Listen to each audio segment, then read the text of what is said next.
조선 왕의 가까이에는 늘 기상 관측 기구가 있었다. 시계와 간이를 두어 시간과 별의 흐름을 살폈고 풍기를 통해 바람의 세기와 방향을 읽었다. 그리고 빗물을 측정하는 추구기가 있었다. 삼국시대 때부터 또 그렇고 고려시대, 조선시대를 이어오면서 조상들이 정말 이 자연현상을 관측하고자 하는 노력을 꾸준히 해왔습니다. 기상현상 또는 기후현상, 천문현상 등을 굉장히 열심히 관측을 하고 현대의 우량계와 비교해도 손색이 없을 정도로 정확했던 추구기와 세계에 유례가 없는 장기간의 강우 자료를 남긴 조선의 추구기로 지금부터 거의 600년 가까이 전에 우리 조상들이 벌써 과학적인 마인드로 강우량을 한번 재보자. 땅 위에 일정한 용기에 담긴 빗물의 양을 측정하는 정량적인 시대로 옮겨가는 아주 획기적인 그 전환을 의미합니다. 비의 많고 적음을 정확히 알고자 했던 추구기는 15세기 조선의 획기적인 아이디어이자 기상에 대한 조선 왕조의 의지이고 도전이었다. 조선 기상 관측의 역사, 그 첫 번째 이야기. 세계 최초, 최고의 우량계, 추구기 이야기가 시작된다.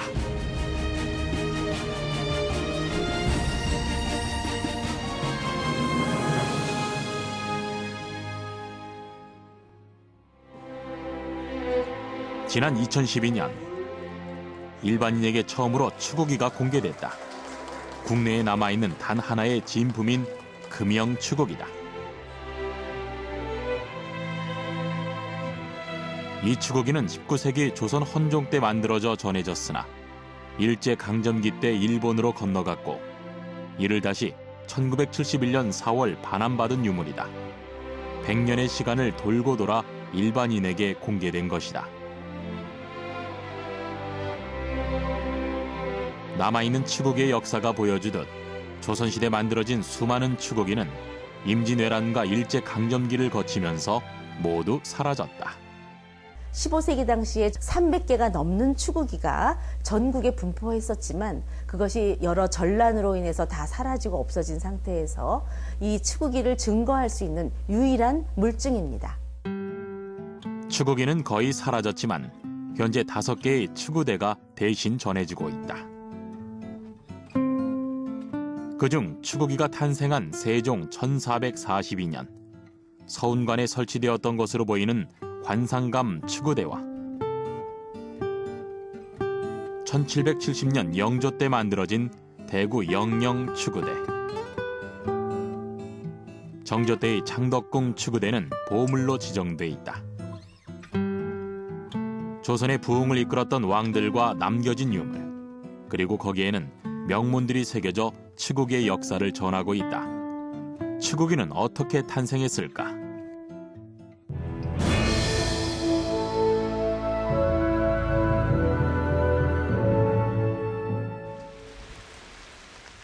아주 오랜 옛날부터 비는 중요한 기상현상의 하나였다. 고대 농경사회가 그렇듯 우리나라는 농업에 대한 관심이 절대적이었기 때문에 가뭄과 강우에 대한 많은 기록을 전하고 있다. 삼국사기에는 자연현상에 관한 1000여 건이 기록되어 있는데 첫 기록은 고구려 동명성왕 4년이다. 여름 4월에 구름과 안개가 사방에서 발생하여 7일 동안이나 사람들이 빛을 분별하지 못하였다. 또한 신라 본기에 의하면 여름에 큰 비가 10일간이나 내려 평지의 물이 서너 척이나 괴었고 관청과 민가에 물이 잠겼으며 산이 13곳이나 무너졌다 기록하고 있다. 하늘의 뜻이 곧 그 기상현상의 변화로 나타난다라고 믿었던 때입니다. 그래서 정치를 잘하는 왕의 경우는 날씨도 순조롭고 그래서 백성들이 배불리 먹을 수 있는 음식이라든지 먹거리들이 풍성하다라는 그런 거를 암시하는 시절이었습니다. 고려시대에는 고려서와 증보 문헌 비고에 다양한 자연현상이 기록돼 있어 500년 기상의 역사를 알 수 있다.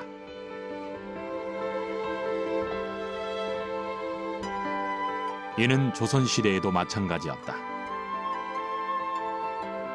기상천문 현상을 기록하고 관측기구와 제도를 기록한 서운관지는 조선의 대표적인 기상천문 서적으로 그 일부를 보면 반드시 왕에게 보고해야 했던 특별한 기상현상들이 보인다.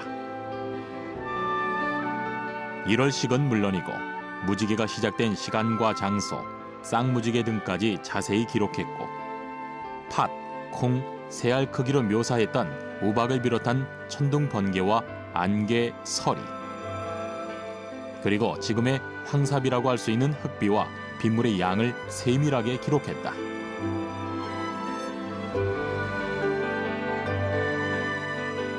그렇다면 과거에는 어떻게 빗물의 양을 측정하였을까?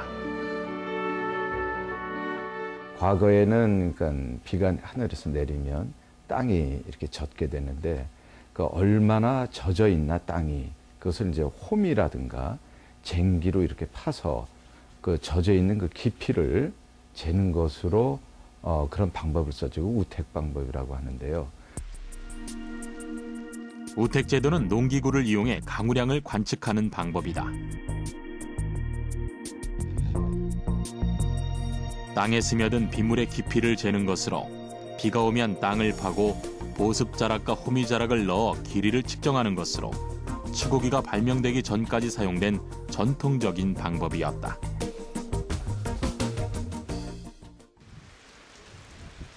하지만 이런 입토조사는 문제가 많았다. 땅의 상태나 위치, 토양의 종류, 시기에 따라 크게 차이가 나기 때문이다. 이를 개선하기 위해 강우량을 측정하는 도구가 처음 등장한 것이 1441년이다. 세종실록에는 치국이 탄생과 관련해 두 가지 중요한 기록이 보인다. 세종 23년 호조에서 아뢰기를 각도 감사가 우량을 전부하도록 이미 성법이 있사오니 토성의 조습이 같지 아니하고 흙 속으로 스며든 천심도 역시 알기 어렵사옵니다. 길이는 2척이 되게 하고 직경은 8촌이 되게 하여 대 위에 올려놓고 비를 받아 본관 관원으로 하여금 천심을 청량하여 보고하게 하소서.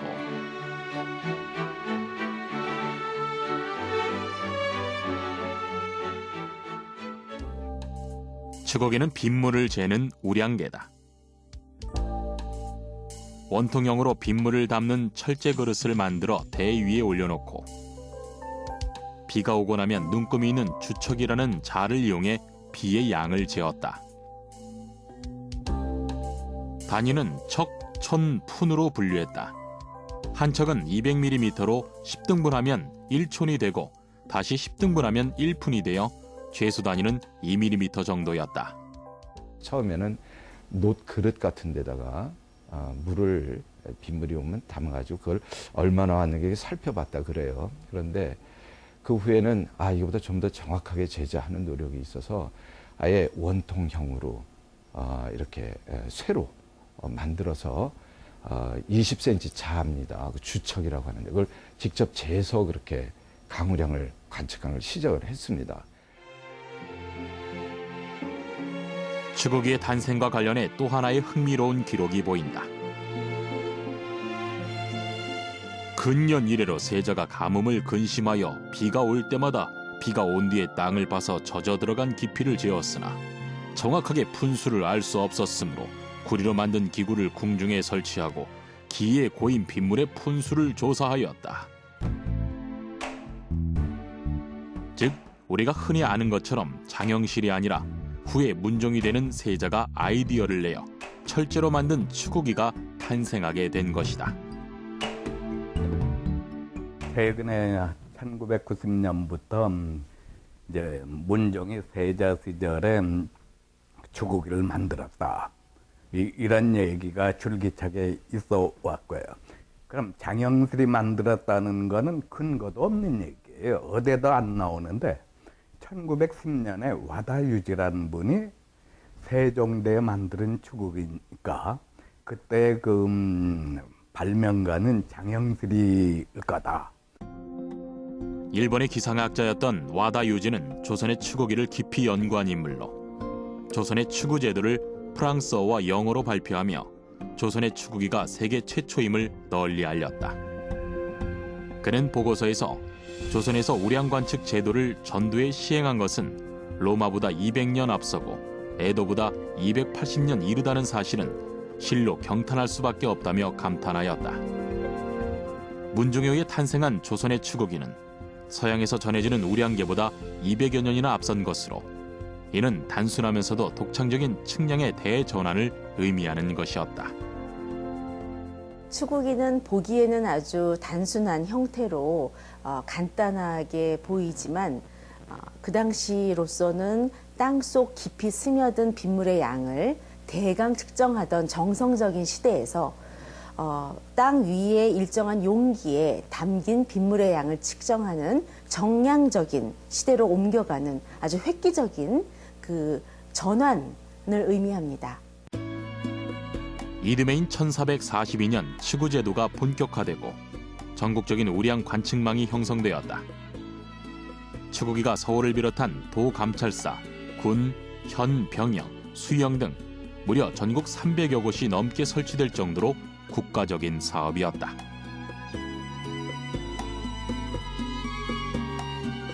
또한 여러 연구 끝에 추구기의 규격도 조정됐다. 길이는 1척 5천, 직경은 7촌으로 처음보다 좀 작아졌고 공식적으로 추구기란 이름도 명명되었다.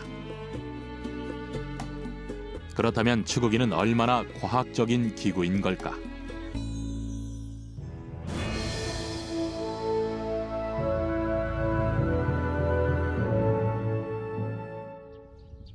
충청도 공주 가명. 조선시대 충청도 관찰사가 진물을 보던 관청이다. 충주에서 이곳 공주로 옮겨져 일제 때 대전으로 이전될 때까지 가명 역할을 하던 곳으로 중심지가 이곳 선화당이다. 선화당은 원래 도의 관찰사 또는 감사가 근무하는 정청입니다. 이 감사는 충청도 전역의 행정은 물론이려니와 소송, 형옥 또는 군사권까지 지휘하고 있는 충청도의 제일 수장이 되겠습니다. 지방 수령이 진물을 보던 선화당 앞마당에는 어디든 추구기가 놓여 있었다. 공주 가명의 옛 이름이 금영이라 금영추구기라 부르는 것으로 현재 현장에 전시된 것은 복제품이다. 제작진은 1837년 헌종 때 만들어진 실제 금영추구기를 통해 좀 더 자세히 살펴보기로 했다. 일자의 원통형과 달리 금영추구기는 분리되는 3단 구조다. 비의 양에 따라 현장에서 위쪽을 드러내고 편리하게 빗물을 잴 수 있도록 후일 개량된 것으로 추정된다. 원통 밑에는 입번, 통인, 급창, 자지, 사령, 열자가 새겨져 있다. 즉 하급 관리들인 통인, 급창, 사령이 담당했다는 내용이다. 또한 중간 원통에는 금영추구기라는 이름과 함께 높이 1.5척, 지름 7천, 도강 정유제, 무게 11근이라는 22자의 명문이 씌어 있다. 금영추구기는 남아있는 유일한 추구기이나 놓였던 추구대는 물론이고 실제 비를 측량했던 주척도 사라지고 없는 상태인데 추구기에서 눈여겨볼 것이 바로 수수구의 규격이다.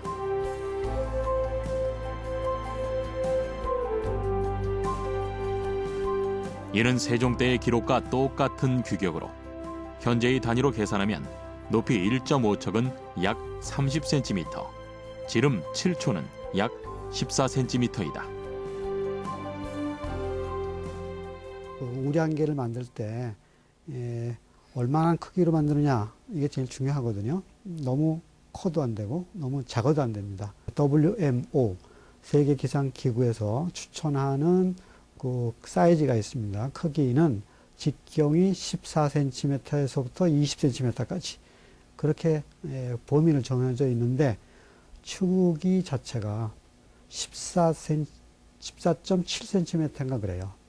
그러니까 벌써 그 과거에 현대 관측 기준에 맞는 추구기를 제작했다. 빗물을 받는 수수구의 면적은 빗물의 양과 바람 등의 영향을 받아 생기는 측정 오차와 밀접한 관련이 있다. 너무 넓으면 비의 양이 적을 때 측정 오차가 커지고 너무 좁으면 바람이 불 때 빗물을 받는데 불리하다. 지름 14cm의 추구기는 세계 기상기구에서 정하고 있는 표본 오차범위 1% 이내의 규격에 해당된다.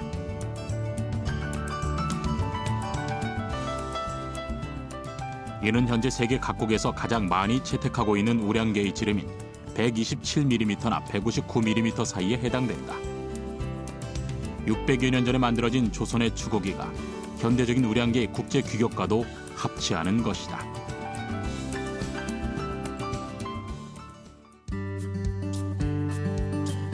또한 추구기의 깊이는 너무 얕아 안팎으로 빗물이 튕겨지는 오차를 고려한 30cm가 가장 적당하며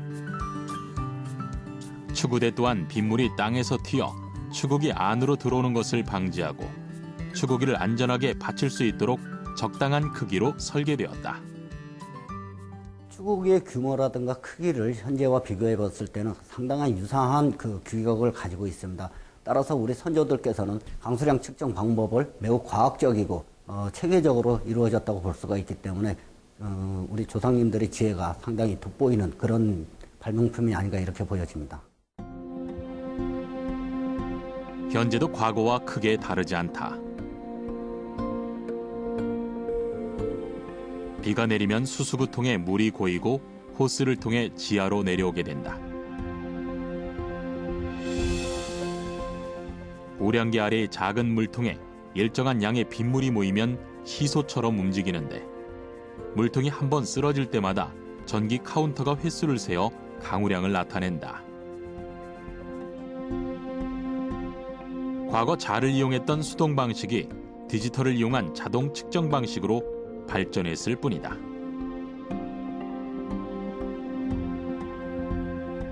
과거에는 빗물을 저수병에 받아 우량승으로 그 깊이를 쟀습니다. 그러나 현재는 전도형 형태로 일종의 시소 모양으로 이루어져 있는데요. 한쪽에 물이 차게 되면은 이 물이 내려오면서 한번 접지가 되고 그 다음에 일정한 물이 차면 반대편으로 물이 접지가 되면서 연속적으로 기록이 가능하게 되어 있습니다. 그렇다면 과거에는 어떤 방식으로 기록되었을까? 서울대학교 규장각에는 추구기로 측정된 강우량을 기록한 중요한 문헌들이 보관돼 있다. 더 재미있는 것은 그 쉐우 하우, 이 비의 강도를 적어놨다는 얘기거든요. 우리 선조들이 이렇게 비의 강도까지 적어놨고요. 그 다음에 추구기 수심, 추구기로 관측한 깊이죠. 그 깊이가 1촌이다 이렇게 기록이 되어 있습니다.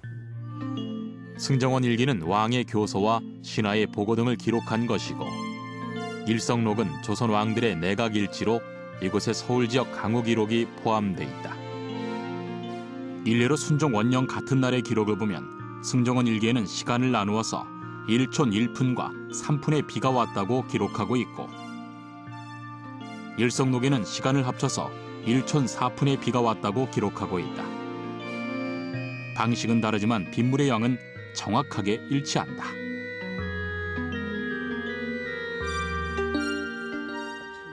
전종갑 교수는 지난 3년 동안 승정원 일기와 일성록에 남아있는 치구 기록을 일별로 분석하고 파악해 조선의 강우 기록을 복원했다. 세계 학회지에 발표해 세계를 놀라게 한 이 기록은 227년에 달하는 엄청난 양으로 세계에서도 유일무이한 강우 기록이다.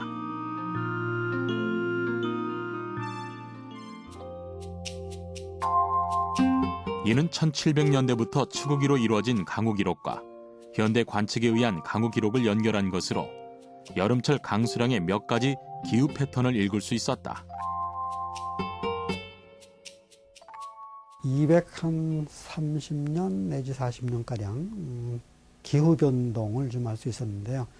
우리나라 강수, 여름철 강수가 어떻게 왔느냐 하는 그런 특성을 좀 알 수 있었다. 그러니까 우기가 일찍 올 때는 또 길어져서 늦게 끝나고 또 우기가 늦게 시작하면 또 일찍 끝나는 이런 특징을 좀 발견할 수 있었고요. 강우 분석에 따르면 1700년도와 1900년도를 전후로 해서 한반도에는 극심한 가뭄이 있었다. 120년 주기로 가뭄이 찾아든 것을 알 수 있고,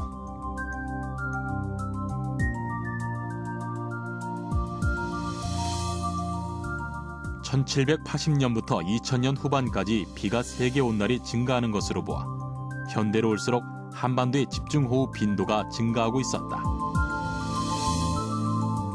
또한 1700년대에는 6월 말부터 비가 많이 오지만 1800년대에는 7월 중순에, 최근에는 8월에 비가 강하게 내려 집중호우가 점점 늦춰지고 있었다. 과학적인 기후 데이터인 셈이다. 1770년 이후부터는 완벽한 자료가 있기 때문에 적어도 18세기, 19세기 이어져서 지난 한 지금까지 하면은 거의 한 250년 이상의 자료를 가지고 있으니까 어떤 그 기후적인 현상, 특히 우량, 패턴, 어떤 기후적인 특성 이런 거를 실제로 알 수 있는 아주 중요한 자료라고 할 수가 있겠습니다. 그런데 승정원 일기에 남겨진 최초의 강우 기록은 영조 때인 1770년 5월 13일의 기록이다.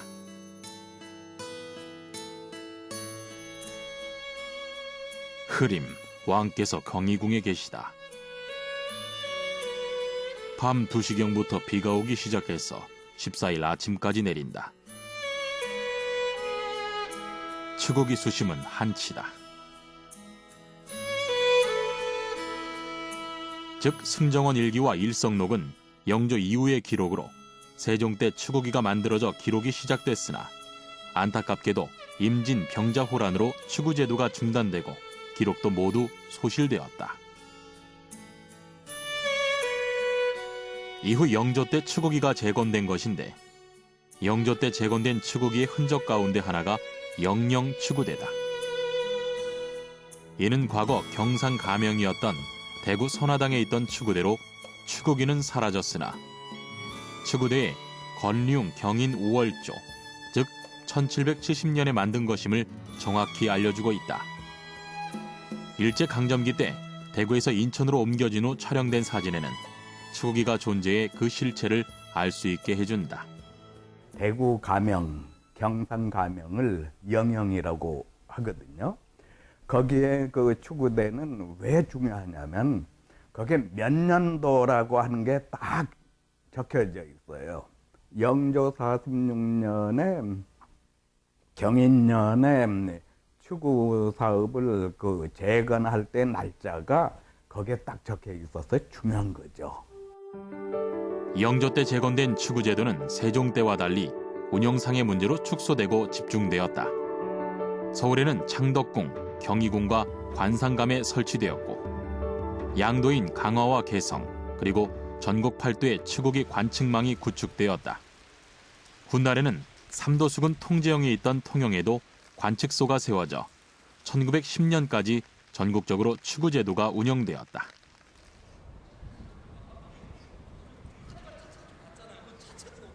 그리고 최근 광우 기록과 관련해 또 하나의 중요한 기록인 각사 등록이 편찬돼 관심을 모으고 있다. 조선시대 때도 그렇고요. 각 지방, 부, 군, 현이라든가 이런 데서 중앙정부에 이렇게 보고가는 문서들이 있어요.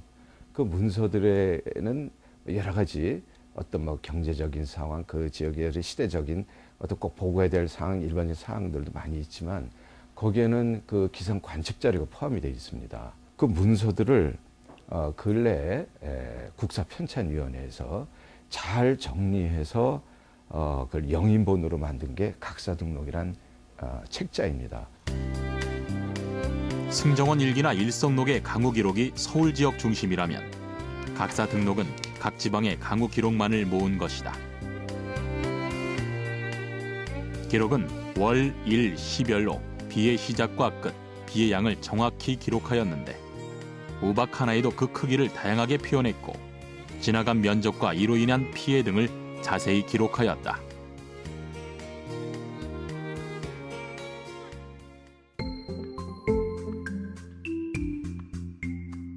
또한 각사 등록의 강우 기록을 각 지역별로 분석해 현재의 강우 패턴과 비교해보면 놀랄 만큼 주기가 거의 흡사함을 알 수 있다.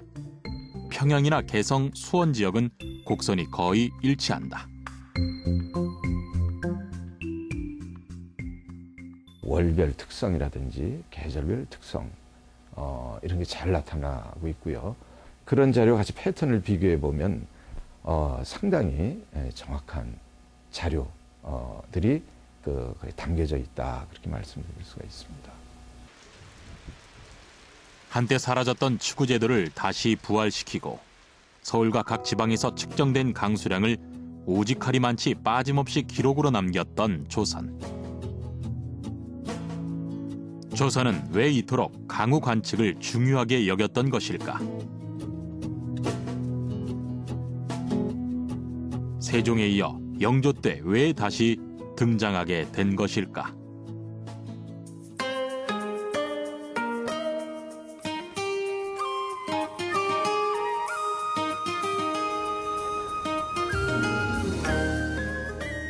국립고궁박물관의 창덕궁 추구대.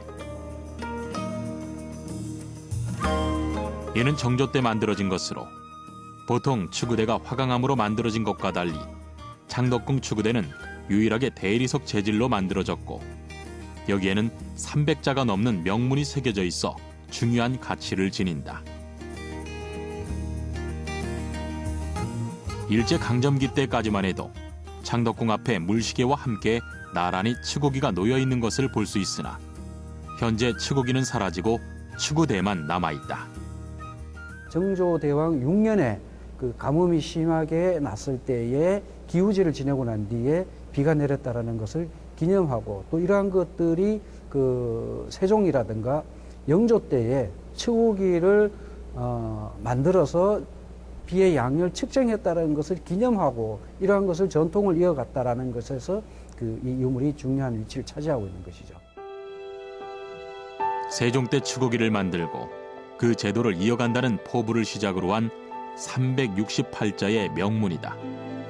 마모되기 쉬운 대리석 재질에 200년 가까이 풍상을 맡다 보니 그동안 해독이 어려운 몇 개의 글자가 있었다. 그런데 최근 이 명문을 탁본한 철제 진적이 발견돼 정확한 해석이 가능해졌다.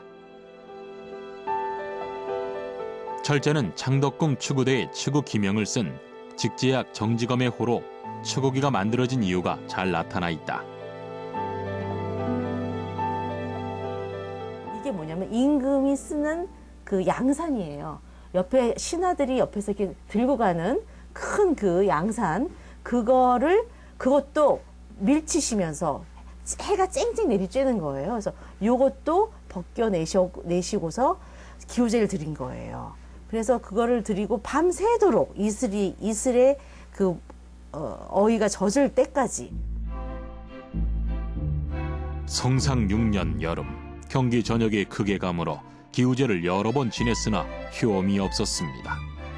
성상께서는 스스로를 탓하고 친히 기우제단에 나와 양산도 거두러하고 제를 올리며 어이가 이슬에 젖은 것도 잊은 채 밤새도록 머무셨습니다. 아니나 다를까 해지기 전부터 밤새 큰 비가 내려 치국에 1촌 2분이나 찼으니 이는 실로 성상의 지성에 하늘이 감동한 것입니다. 적으면 가물까 많으면 잠길까 염려하고 그저 적당하기만을 빕니다. 정조가 얼마나 그 기우제를 드리면서 비가 오기를 염원했던가, 또 그리고 기우제가 온 뒤에 추구기에 그 빗물을 재므로써 그 좀 더 많은 비가 왔으면 좋겠다라는 그런 소망도 담겨 있고 백성을 사랑하는 어진 임금들이셨구나라는 걸 알 수 있었습니다. 가뭄에 마음을 졸이고 단비에 기뻐했던 정조. 기우제 결과의 기쁨을 기념하기 위해 특별히 대리석 재질의 기념물을 만들 만큼 당시 비는 간절했다. 정조 6년인 1782년과 이듬해인 83년에 연달아 심한 가뭄이 들어 농작물의 피해가 극심했다. 이는 1770년 치구기를 다시 만든 영조 때도 마찬가지였다. 이 1770년도에 그 심한 가뭄을 어떻게 타개할까를 고민하다가 바로 그 왕세자 시절에 치구기를 가지고 빗물의 양을 측정하면서 그 놀던 그때의 기억을 되살리게 됩니다. 특히 영조대왕은 그 치수 사업에 관심을 많이 가졌다고 합니다. 그래서 청계천 복원하고 수표 이렇게 다시 건립하고 뭐 이런 일도 하셨다는데, 세계적인 소빙기로 기상이병과 재해가 잦았던 17, 18세기. 영정조는 기우제를 가장 많이 올린 임금이기도 하다. 극심한 가뭄을 타개하기 위해 기우제를 지내는가 하면 과학적인 제도를 통해 적극적으로 자연재해를 극복하고자 했던 것인데, 영조 때에는 치구기 재건과 함께 수표 재건도 함께 이루어졌다. 세종은 물길을 건너는 통로임과 동시에 수량도 잴 수 있는 수표교를 세우고 다리 옆에 수표를 세워 홍수에 대비하도록 하였다. 영조 때 이를 수리하면서 돌기둥에 경, 진, 지, 평이라는 글씨를 새겨두어 4단계의 물높이를 측정하도록 하였다. 또한 수표 돌기둥에는 1척에서 10척까지 새기고 3, 6, 9척마다 마름과 보통, 위험 수위를 표시했다. 치구기가 가뭄에 대비한 것이라면 수표는 홍수로 인한 강의 범람을 알기 위함이었다. 이처럼 가뭄과 홍수가 중요했던 것은 농사 주기와 밀접한 관련이 있다. 한반도에서의 벼농사는 양력 5월 벼의 육묘기를 거쳐 6월은 이양기, 7월은 뿌리의 활착기다. 특히 이양기인 6월에 비가 많이 와야 농사에 유리하다. 그러나 한반도 기상 상황은 다르다. 우리나라 기후 특성은 이제 아시아 몬순 기후에 속하면서 주로 이제 7월과 8월에 그 강우량의 50% 이상이 집중되는 그런 특성을 가지고 있습니다. 6월달 초순에 이제 예전 같으면 그 이양을 하게 되는데, 이양을 하게 될 때 그 물이 풍족하지 않으면 이제 이양을 못 하게 되거나 아니면 이양을 하더라도 살지 못하게 되죠. 따라서 이제 우리나라 강우 패턴하고 이양법과 관련을 따지고 보면 사실은 이제 잘 안 맞는 것이죠. 마른 논의 벽실을 파종해 재배하다가 우기에 담수해서 재배하는 직파법에 비해 못자리에서 기른 모를 논에 옮기는 이양법은 모내기철인 6월 가뭄면 흉작의 위험이 컸다. 그럼에도 불구하고 이양법은 직파보다 어린 벼를 잘 관리해 튼튼히 키울 수 있고 종자의 양도 적게 들었으며 제초 노동력이 크게 절감돼 농부들이 선호했다. 이양법은 조선 초 널리 보급되기 시작해 영정조 때에는 전국에 걸쳐 90% 이상 보급되었다. 뿐만 아니라 영정조 때에는 벼, 보리의 이모작이 도입되면서 농법 전환이 이루어진 시기였다.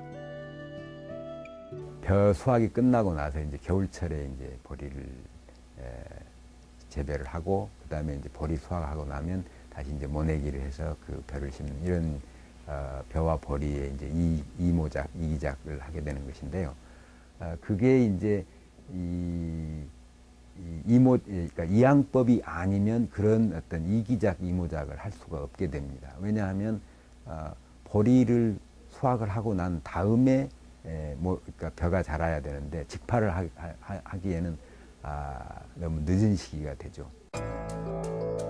토지 생산력을 높일 수 있었던 벼, 보리의 이모작은 이양법을 전제로 할 뿐 아니라 6월 보리를 벤 다음 논에 물을 다시 끌어 모를 내야 하기 때문에 더욱 집약적으로 물과 노동력이 필요했다.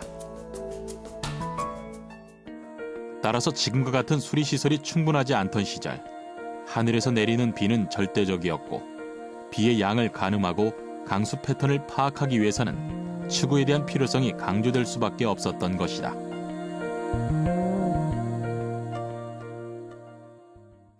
정조 23년의 기록을 보면 정조는 7년간의 강우 기록을 통계내어 그해 농사가 순조롭기를 바라는 마음을 나타내고 있다. 지난해 이달에는 치구기의 물높이가 거의 한자 남짓이나 되었는데 올해 이달에 내린 비는 겨우 2치이다. 가을 수확이 어떨지는 미리 알 수 없지만 지금의 백성들의 실정은 참으로 매우 딱하다. 최고 기록이 있다면 이제 그런 당국자들이나 그 행정기관에서는 이제 그걸 통해서 지금 당장에 비가 오고 있다든가 얼마가 내렸다든가 이럴 때 이제 피해라든가 그에 대한 대책이라든가 이런 것들을 이제 미루어 짐작할 수가 있고. 경상북도 봉화군의 충제고택. 꼿꼿한 선비 정신이 깃들어 있는 이곳은 조선 중종 때 학자이자 관료로 이름을 떨친 충제 권벌의 종택이다.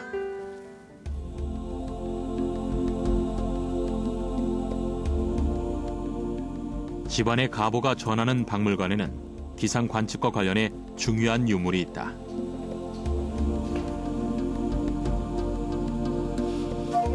중앙과 지방 관직을 두루 거쳤던 권벌이 쓴 일기로 당시 관료로서의 생활 실태와 중앙정부의 일상 행사가 소상히 기록되어 있다.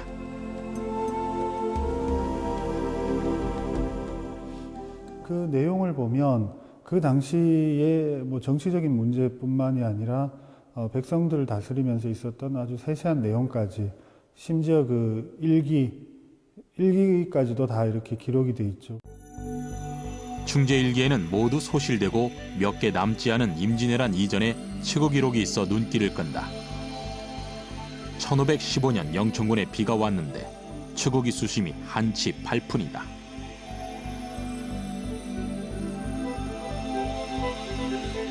(1518년) 서울에서 밤에 비가 왔는데 수심이 3푼이다.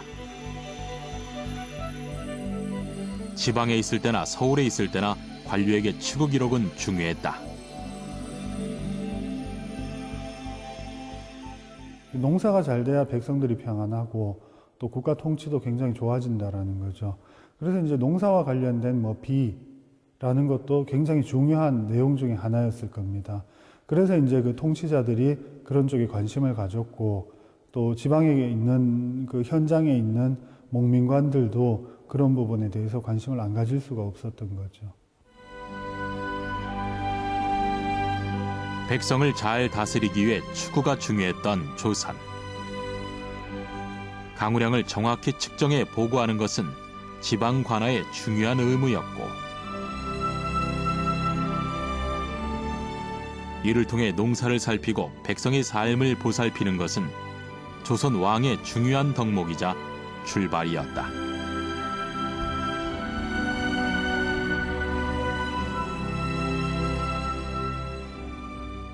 임금으로서 좀 계속 임금의 역할을 잘 해 나가려면 추구기 같은 그런 과학적인 기기라든지 또 이런 그 백성을 생각하는 어떤 애정이 담긴 어떤 이런 그릇들이 어떻게 보면 임금님의 철밥통이라고 할까요?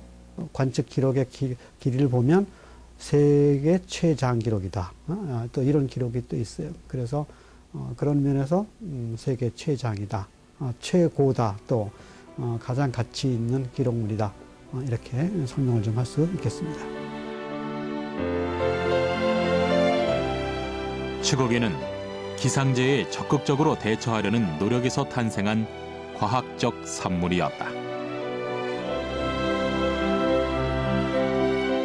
한 해의 풍년을 바라며 강우량과 강우 패턴을 정확히 파악하고자 했던 조선은 최초의 기상 측량기구를 발명하고 국가적 차원의 체계적인 추구 시스템을 구축함으로써 기상 데이터에 소중한 기록 유산을 남길 수 있었다. 추구기, 그것은 과학적인 측량을 통한 기상과학의 진보이자 빗물을 재는 그릇 속에 담은 백성을 위한 마음이었다.